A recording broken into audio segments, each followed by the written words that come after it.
Well, Jeb Bush is making some news this morning, but they're probably not the headlines the Romney campaign wants to have out there. Let's bring in our Monday panel. Luke Russer, Capitol Hill correspondent for NBC News, Ann Kornblue, Deputy National Political Editor for The Washington Post, and Ramesh Ponnuru, Senior Editor of National Review and columnist for Bloomberg View.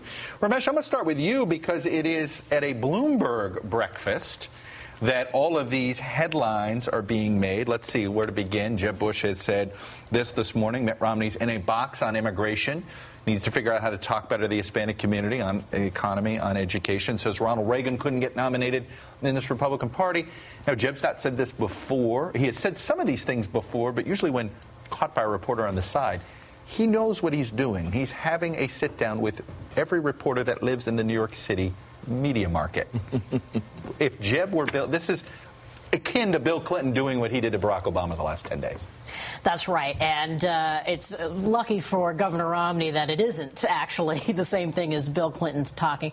I think there's a couple things going on here. One, I think Jeb Bush just genuinely does believe these things. But two, I think he has decided that he made a miscalculation. He wishes he ran, didn't he? He wishes he had run. And I think he has now reached the conclusion that he's lost his chance. And he's not going to be able to do it in 2016. He's not going to be able to do it in 2020. So why not say what you think? You're not going to be the presidential nominee ever. And he's playing, though, to this, of course, the talking point that the Obama campaign, one of the ways they're trying to run against Romney is say, you know what, these Republicans, they're not, this is not the same Republican Party.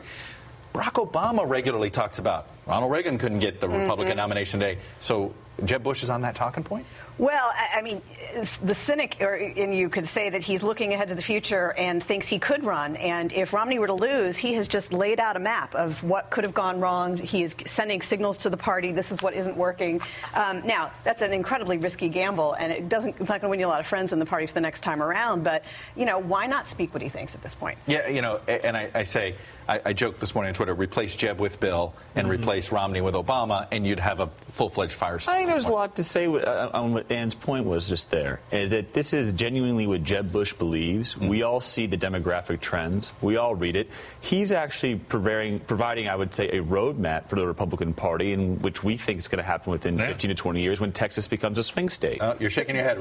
The problem with this theory is the praise for his father's tax increase in 1990. That is not part of any intelligent strategy for the 2016 But that's a different issue compared to immigration. Right, but he said that in the same meeting.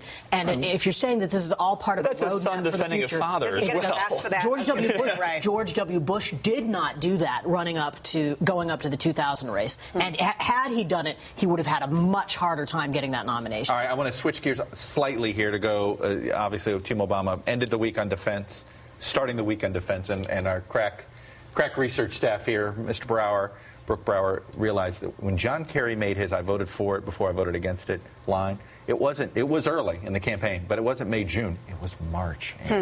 It was in March that he said it, and it just lived. Yeah. Gaffes can live a long time. It lives to this day. And it lives to this day. And that was a full, what are we looking at there? Full 8 months. Yeah. 8 months before Election Day. That's right. I think maybe what they have going for them is that Romney made I don't know if you can really call what Romney said a gaffe, what he said about policemen and firefighters on the same day, although that seemed to be less of one, but also that they moved really quickly to try and curb it. I mean, those are the only two small things, but they've only things they've got. Struck me about Romney, it's like a lot of his stuff, when he has a moment, when he has something to pounce on, he overcranks it. Right. Yeah, you know what I mean? He and this seemed to be a moment of overcranking, going, hey, we don't need any more firefighters. Wait. It did. You're supposed to be talking about government. Don't talk about firefighters and police. And it's funny because when you're on Capitol Hill, Exactly. when you're on Capitol Hill, Republican leaders get asked this question, and they always sidestep it by saying, well, we just don't have the money to keep funneling off to these these public sector employee unions that just have these outrageous benefits. The interesting thing about Team Obama is when they made the decision to clarify the comments the second time around, why not just come out and say, you know what, I was talking about the corporate sector's done really well recently. And separate corporate from private. Because if you say corporate and record corporate profits are going up, that's easy to understand instead of, well, we know the economy is not doing well, but it could be doing well. It's better, it gets lost in the minutia. The whole thing seemed to get lost in the minutia. All right, when we come back, we'll talk more about that, plus the week ahead.